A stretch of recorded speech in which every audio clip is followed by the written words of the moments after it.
History happened everywhere. The verdict. This is our after-show podcast where we look back at the most recent episode 60, Red in the Atlantic during World War II. So if you haven't listened to that, go back and check it out, or else there will be spoilers ahead. Oh, shut up.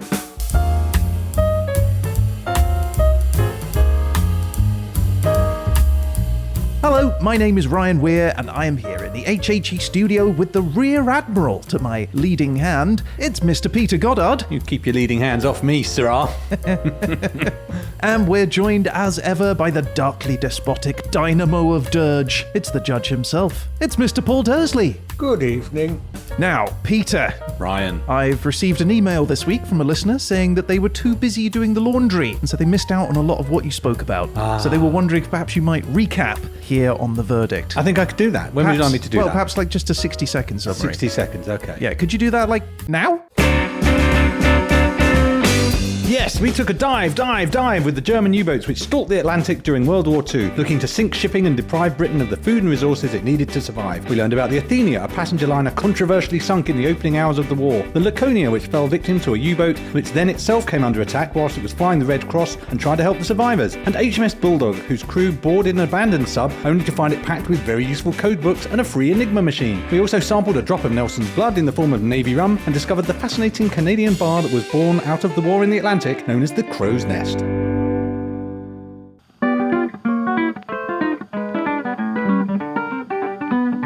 That was last week's episode done, summarised nicely. Nice one, son. Now we're over to a young Dursley, who's gonna tell you what he thought of thee. He'll take you apart without any care. He's the lovely Paul Dursley. The lovely Paul Dursley. Ah, yes. I'm sure it's all come flooding back to our listener. Definitely real listener. Yeah, I, for one, thought it was very impressive. But what does it matter what I think? We're only here for the thoughts of just one man, the Atlantic Titan. So, Paul, why don't you crack us over the head with a champagne bottle and launch us off with your first thoughts about episode 60? Did it float your boat, or were you sunk in despair? Was satisfactory. High praise indeed.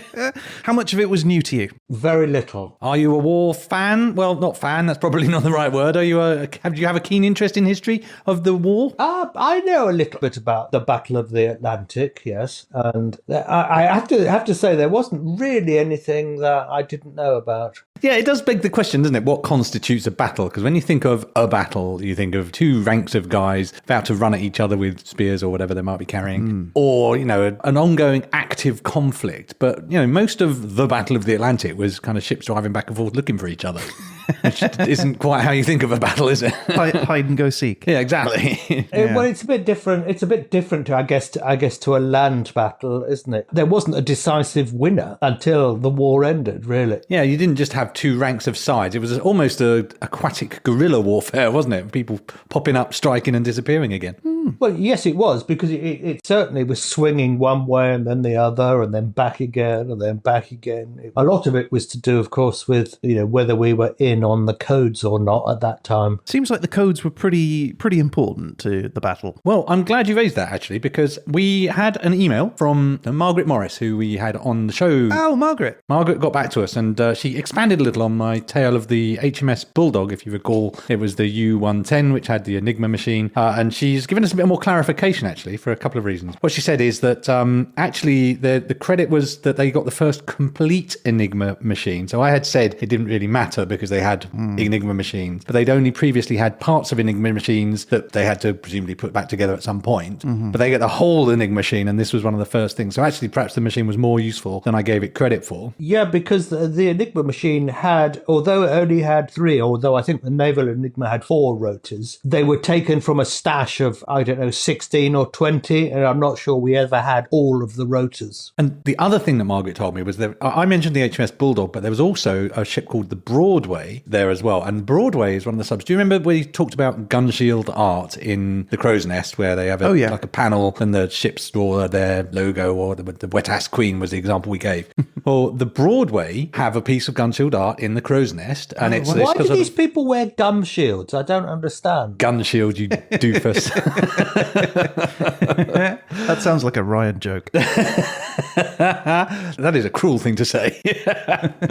So the Broadway has gun shield art in the crow's nest, and it's this kind of cartoon sailor, and he's carrying like a fish bowl. He's got a jaunty little smile on his face. And in the fish bowl is the U-110. So it's like been captured and it's safe, and he's just bringing it home with a big smile on his face. Like it was no big deal. Yeah, exactly. That's very cool. I love all that art. It was great, wasn't it? Yeah. Was that like a job, or did they do it themselves? Because they were all very professionally drawn, those characters on the side of planes. Well, don't forget there were a lot of conscripts as well, so they would have had skills anyway. There'd be a number of artists there. Okay, yeah. Because like I feel like if we had a plane, it would be a stick figure at best. It would be pretty poor, I suspect. I don't think it would resemble much of anything. If we had a plane, I wouldn't get on it if you were driving. So, okay, well, that's fascinating. Little bit of extra information. Yes, thank you again, Margaret Morris. Yeah, thanks, Margaret. I do want to just point out to you, though, Paul, that clearly Peter got a fact wrong there, or rather, he didn't elaborate on all of it. So, just you might want to bear that in mind when we come to the facts. Sabotage. Grading. Okay. Thanks. Just pointing out. Weasel.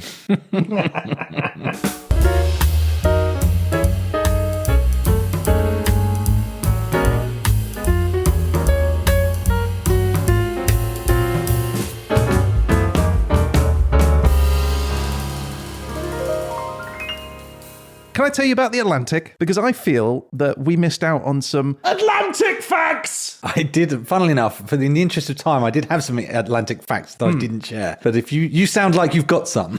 I believe there are only 3 oceans. Oh, controversial. Oh, tell us which they are. What do you think? Well, I think Atlantic, Pacific, Indian. Indian, yeah, that's it. Not a fan of the Southern Ocean then. The Southern Ocean is made up, and it didn't exist for a long while. It was just arbitrarily designed as 60 degrees south. And the Arctic Ocean is just a big bay of the North Atlantic. And if you look at the sizes of the oceans as well, that is clear. You get the Pacific, something like 60 million square miles, the Atlantic at 40 million, and the Indian, I don't know, probably at about 20 million. And then the Arctic Ocean, 5 million. I mean, I must admit, the Southern Ocean isn't one that pops to my mind readily. Well, it's new. I'd be happy if it disappeared again. It disappeared again. Tell National Geographic, they've just put it on all their maps, so they're going to have to do a big reprint. Rub it out. Well, they demoted Pluto, so I'm sure they could demote an ocean. Exactly. The judge has spoken. But Ryan, I still feel like you're harbouring some Atlantic facts that you want to share with us. I recognise that tone of yours. Up my sleeve. All right, quickly then. Some Atlantic facts! The name Atlantic, it's very old, dates back to the Greek word Atlantikos, translates as Sea of Atlas, Atlas being the Titan who held up the Earth. Atlantic was first to be crossed by plane. The first ocean to be crossed by plane? Yeah. All right. I did not know that. But you can fly across the Atlantic over hardly any water. Well, that's why they chose it, presumably. So 3 US Navy flying boats set out from New York City, May 1919. Only one of them completed the trip. American aviator Charles Lindbergh in 1927, and Amelia Earhart, the first woman to fly solo across the Atlantic in 1928, a year later. It's the second shallowest ocean in the world, an average of 11,961 feet. 2 miles deep. On average, yeah. Because of the mid-Atlantic ridge, America and Europe are moving away from each other very slowly, widening by about 4 inches or 10 centimetres every year, which means that the first successful telegraph cable, which was laid across the Atlantic Ocean seafloor in 1866, would have to be extended by another 1,560 centimetres, or the width of an Olympic swimming pool. So does it mean that, like a rubber band, it's just broken? I don't know. I guess it just lifts off the seafloor by a centimetre or something. There must come a point where they're watching it and it just goes ping. Yeah. That's it. It snaps. Well, no, they would lay it in a zigzag form, I would guess, like a big pipe. So it's not like direct, like a tightrope. Yes. Minimise the amount of cable needed, pull it taut. Yeah, save yourself. Yes, that's not the most economic way of doing it. You spend more on cable but less on fixing it. I'm guessing that the cable laid in 1866 is probably either rusted through or is dissolved in salty water. Well, it has one of my favourite words when you're talking about cables, gutta percha. Ooh, what does that mean? Well, it's a type of resin which was used on the early cables to A, insulate, and B, make them keep them watertight. It's just a lovely word, gutta percha. Gutta percha. Gutta percha. I have an Atlantic fact for you, Ryan. The Atlantic is the saltiest of the oceans. Oh. Fact. By what amount? I couldn't tell you the measures. I just know that it is the saltiest. Also, that the two Did you continents... go around and taste each one? Yeah. Like, On blind taste testing. I don't like it when people give facts without the reason. Yeah, you should probably bear that in mind for his fact grading.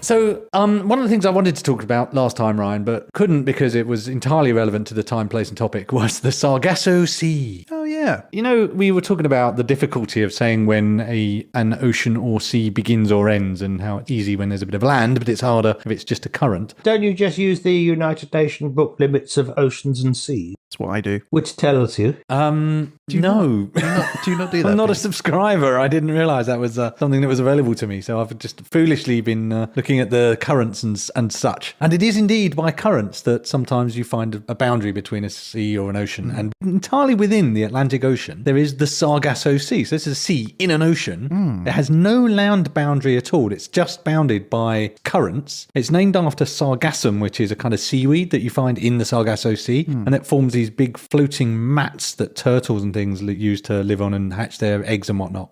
Weirdly, in October 1960, Scrooge McDuck tried to start a seaweed farm in the Sargasso Sea.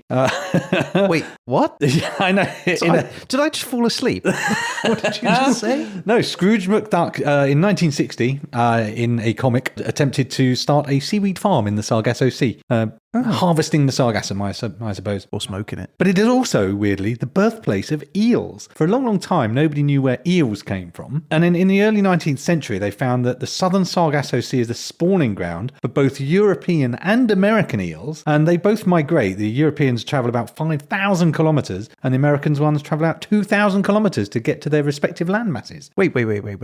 Eels aren't like just local to your local river or whatever. Oh, no. No, very mysterious eel.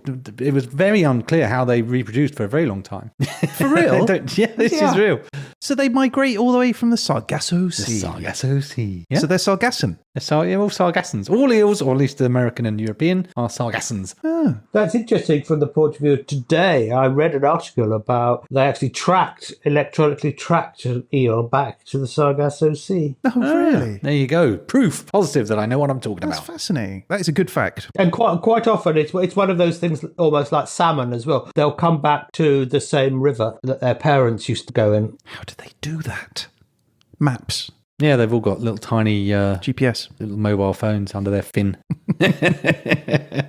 I'm curious, do good facts that are told in the verdict count towards your overall grade? No. Good. Okay, moving on. Continued sabotage, sir, will not go unresponded to.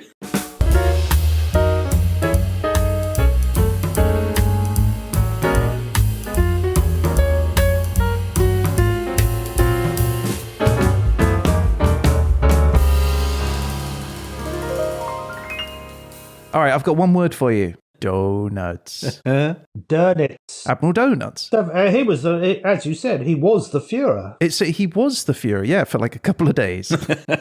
Yes. So I didn't know anything about Karl Donitz, so I did a little research on him. Do you want to hear some Donitz facts? I do. Lay the donuts on me. Okay, so Grand Admiral, erstwhile leader of Germany for just a few days after Hitler's death, he had an IQ of 138, which was the third highest amongst the Nazi leaders. Did they used to compare over dinner? That's not a very good benchmark, is it? Is it not? What's a good IQ then? Well, 140 is considered genius. Oh, well, he's not far off it. All right. 138. Yeah, if then there were only 2 people in Germany with a higher IQ than that, then no wonder they lost. He was Nazi Party member number... 12. Incorrect. 9,664,999. He was very late, wasn't he? Because he basically wasn't a Nazi. Jumping on the bandwagon, really, at that point, aren't you? Well, it's not so much jumping on the bandwagon. It's basically to get a job, you had to have membership. Well, speaking of someone who is not a Nazi, I'd just like to emphasise, I think it's not surprising that high up Nazis didn't have high IQs, because there'd have to be something wrong with you to be a Nazi. Don't be a Nazi. Protest too much. Okay, so Donitz, anti-Semitic. He said in 1944, I would rather eat dirt than see my grandchildren grow up in the filthy, poisonous atmosphere of Jewry. So not a subtle anti-Semite at all, very much out and proud. Well, you say that, but during his trial at the Nuremberg trials, he backpedaled slightly, saying he knew nothing about the extermination of Jews and that nobody among his men thought about violence against Jews. He also said, I never had any idea of the goings-on as far as Jews were concerned. Hitler said each man should take care of his business, and mine was U-boats and the Navy. So, yeah, that, however, proved untrue when during his trial it was found that he had attended the Posen Conference in 1943, where Himmler described the mass murder of Jews, thereby making everyone there complicit in the crime. Oh, my lord. Yeah. He was found not guilty of committing crimes against humanity, but was found guilty on 2 other charges, crimes against the peace and war crimes. Specifically, he was guilty for permitting slave labour in German shipyards and allowing his sailors to kill unarmed captives. For that, he was sentenced to 10 years in prison, during which time he remained entirely unrepentant. After prison, he retired, he went to a small village in Hamburg. And wrote a book and became a multimillionaire. He did. He wrote 2 books, in fact. He wrote a couple of memoirs. In the first one, he gave his opinion that the Nazi regime was a product of its time, said that he was not a politician and therefore not morally responsible for the regime's crimes. Although being the leader of the country, even if for a few days, does kind of make him a politician. He wasn't kicking up a fuss about it, was he? Let's be honest. He remained an anti-Semite, though. He blamed the Jews for his incarceration. He said that if it had been down to the Americans and not the Jews, he would definitely have been released a free man. He lived until 1980, when on Christmas Eve, at the age of 89, he died of a heart attack after a prolonged illness. His funeral was conducted without military honours, in which the servicemen who attended were not allowed to wear military uniforms. Wow. And that was the end of Donuts. Well, he was a complex figure, wasn't he, really? I mean, he did hush up the Athenia affair, but he also did initially insist that the U-boats were sent out to find survivors. So, yes, war makes complex people more complex. I don't know where I'm going with that.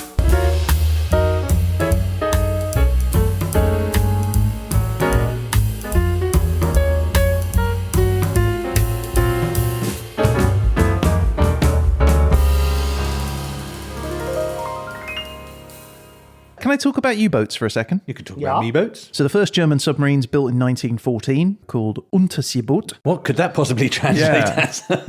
Undersea boat. Yeah, the U-boat for short. They were 214 feet long. They carried 35 men. They had 12 torpedoes, and they could travel underwater for just 2 hours at a time. Wow. Which doesn't sound like very much, but I guess this is 1914, right? Did they use electric batteries? So that's why. Yeah, because they had to be quiet, especially when the British invented ASDIC, a typical British name for a product, ASDIC. What's ASDIC? Is that like radar or something? So it's radar with sound as opposed to radar with radio waves. So what I have in my mind then, Ryan, from your description is this 2-hour electric submarine. It travels along for 2 hours and it reaches the surface, and then everyone has to hop on pedal bikes and pedal furiously as the dynamos on the bike charge up the submarine again and then go for another 2 hours. That's how it works in my head. Well, no, they could switch on the diesel engines, which would recharge the batteries. Come on, not Pete. sustainable though, is it?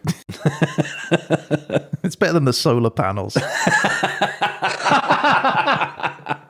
In the period between the 2 world wars, Germany was not allowed to build any submarines, as per the Treaty of Versailles. But they got round this. Do you know any idea how? They just did it anyway. Made them anyway. Yeah, but do you know how? Underwater? No, they established a dummy company in Holland called NV Ingenieurskantoor Scheepsbouw, which made and sold submarines to other countries. They sold them to Turkey, to Spain, to Finland, and to Russia. But at the same time, they were using it as an opportunity to sort of test and build prototype submarines, which when the Second World War came round, they just deployed as part of their Kriegsmarine, their navy essentially. And yeah, that was what gave them the kickstart. Wow. Secret company.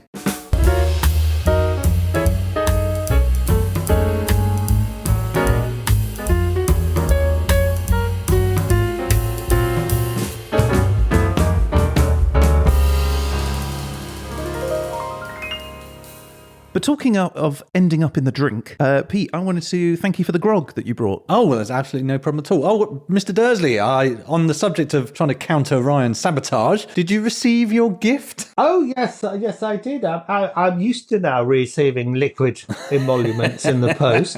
However, of course, that does set a precedent. So the first time someone doesn't do it... Oh, we've painted ourselves into an arms race of gift giving, haven't we? But how did you find the pusses? The pussy rum was very nice. Well, this is a Navy rum. So we talked a little bit about rum in general being a drink that was given to British sailors and the Black Tot Day when it was ended in 1970, I think it was. But do you know what makes a Navy rum a Navy rum? So you get rum, obviously, but sometimes pusses being an example describes itself as a Navy rum. The strength of it. Exactly. So it's not... I couldn't find whether there was a really, really official version of this because it's got bundled up in so much rum-based marketing that the truth is a little bit foggy. But it seems to be that when they were carrying rum on board in the days of gunpowder and ships having gunpowder on deck as well as barrels of rum, they wanted the rum to be sufficiently potent and sufficiently distilled that it was flammable, so that if you had a rum spillage and that spillage went on your gunpowder, no problem, it will still fire because the rum is over 45, I think, roughly percent proof or percent alcohol rather, to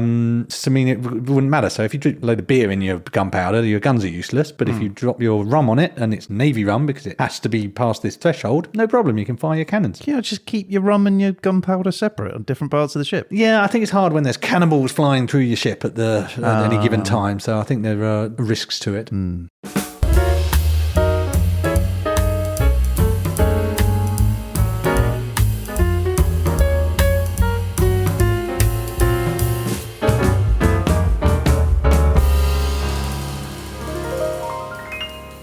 Talking of having a nice drink, though, you obviously we heard from Margaret about the Crow's Nest in Canada, and I thought I'd have a look to see whether or not there were any Navy clubs that we could join here in the UK, and specifically what the oldest one was, and how long they've been going for. So a document was found in 1847 which revealed that a naval club had been founded in 1674. Wow. Yeah, during the reign of Charles II, but because no other evidence exists of that club, it's kind of discounted as being the oldest. It's just a document. Unless we find some evidence later that shows that, yeah, there was another club and that it happened, it's kind of been ignored. But so, in fact, the oldest naval club is now considered to be the Royal Navy Club in London. It's a members-only club for officers qualified for sea command in the Royal Navy, those serving or retired. Oh, so we could all be members then? Yeah, it's unlikely we're going to become members, unfortunately, based on that. I'm not sure I want to do 10 years in the Royal Navy just to join a club.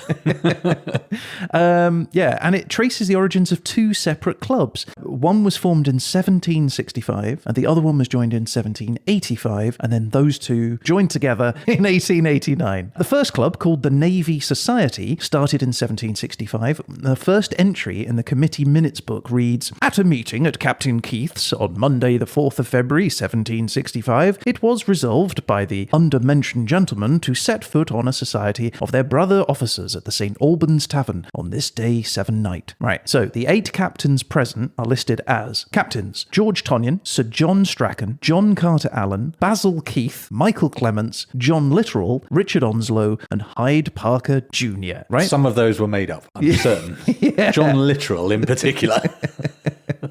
These 8 captains are now recognised as the founders of the club, and 4th of February is celebrated as their Founders' Day. At their next meeting, a further 15 captains signed up, and more captains signed and joined the club, including, in 1784, one Captain H. Nelson.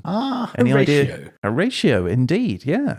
Nelson was also a member of the second club, though, the Navy Club, which was established in 1785, so a member of both. That club, which only allowed 150 members and was criticised by its members for its long membership waiting list and high dinner prices, eventually decided that it was in everybody's best interest if those two clubs joined. So in 1888, that's what happened, and it became the Royal Navy Club, and it's still going strong today, with members including no less than the King of England himself, King Charles III. Did he pop down often for a swift bevy? They wouldn't tell me. I would not want to join a club that would have me as a member, as Groucho Marx famously said. I'm glad you said that, because I heard that before.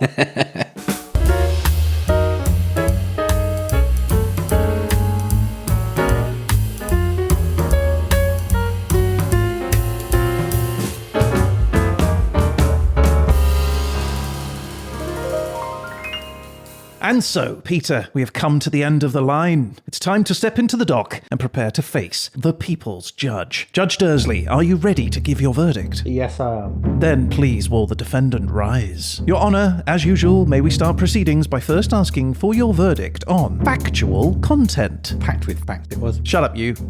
It was packed with facts. Yes. Damn it! Most of which were correct. Damn it! Apart from a few that were thrown in today without justification. Exactly. I agree, Your Honour. Or clarification.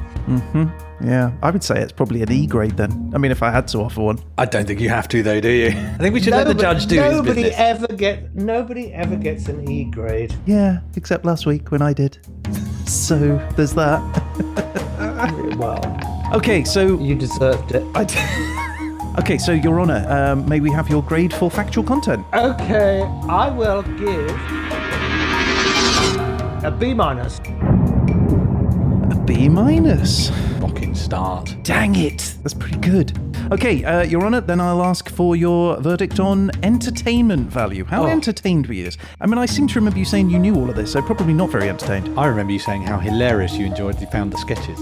Well, it's interesting you say that. I thought one of the songs was awful, I agree. He's never a fan of the song. but one of the jokes was very funny. That was probably mine, though, I reckon. It was the poop deck joke. Yeah, that was mine. Yeah, I mean, that's Ryan's level, but it was in my episode, so I guess it all counts. Well, yes, it's in your episode. So everything So thanks, in the Ryan. episode. I don't know about that. So we're sort of in the balance on that one. Okay, well then, can I have your grade for entertainment value? Okay, for entertainment value, C plus. C plus. It's going down. I think you should have written better jokes, Ryan. Okay, and then finally, Your Honour, may I ask for your verdict on Dersley factor? Well, it was a big area to cover, literally and figuratively. We didn't get much red in it though. Yeah, I agree. Quiet, you. There was plenty of red. There was a red link in every segment. Well, they're sort of just getting the word red in and making a facile little jokette about it. Yeah. It's true. Talking about being red. So, Your Honour, may I have the verdict then for Dersley factor? So for the factor, I will give it a C.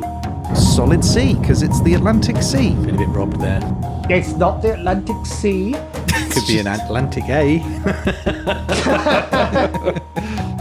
Okay, well there we go. Those are the grades that lead us towards the final verdict. So, Peter, before the judge passes his verdict, you have an opportunity here to enter a plea. If you choose to do so, please make that plea now. Well, it's not so much a plea as a statement that I think, in a way, the verdict on this episode is really a verdict on the men and women who served and fought and in some cases even died to preserve our freedoms, some of them travelling the icy waves of the Atlantic so that you and I could have the comfortable lives we have today. So in this verdict, isn't it really a verdict on them?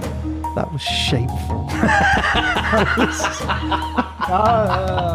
A little part of me inside has died.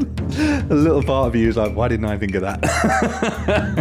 Well, now you've put it like that. Your Honour, the defendant stands before you. Have you reached a verdict? Yes, I believe the defendant has caused me to reconsider my original verdict.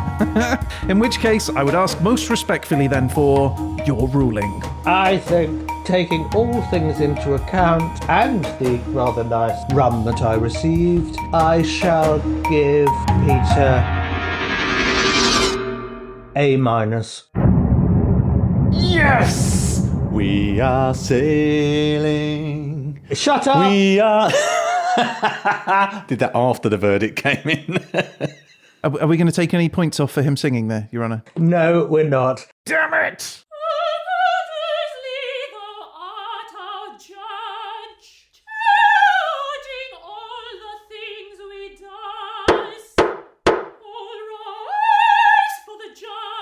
Right, well, there you go. That is the show for this week. If you'd like to get in touch about any of the things we've talked about on the show or just to say hello, you can reach out to us on social media through our website at hhepodcast.com or by email at peteandryan@hhepodcast.com. We'd love to hear from you, and you never know, you might end up featured on a future show. And one way to definitely feature on a future episode is to rate and review the show on Spotify and Apple Podcasts. Your recommendation can really go towards bringing the show to new listeners. If you are on the social media, the TikToks, Instagrams, Facebooks or Twitter, you can find us at HHE Podcast. So subscribe to those and you'll get an alert every time we post a 1-minute animated HHE bite. And we're going to be back again soon with our next episode, episode 61, The Boogeyman in United Arab Emirates between 1750 and 1850.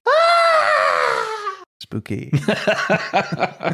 But in the meantime, a huge thank you to the judge himself. Thank you, Paul. My pleasure. And that's it. I guess all that's left to say is... You've been listening to...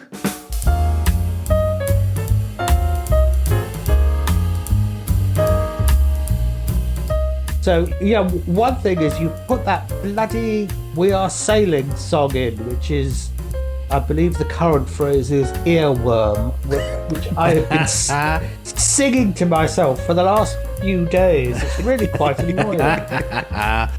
Sorry about that. Audio terrorism.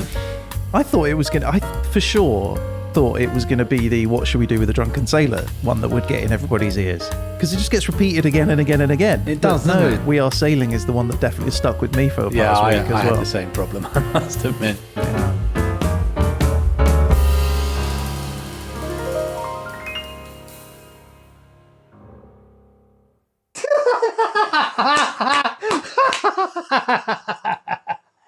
He's been on the rum. I'm going to cut him off in a minute.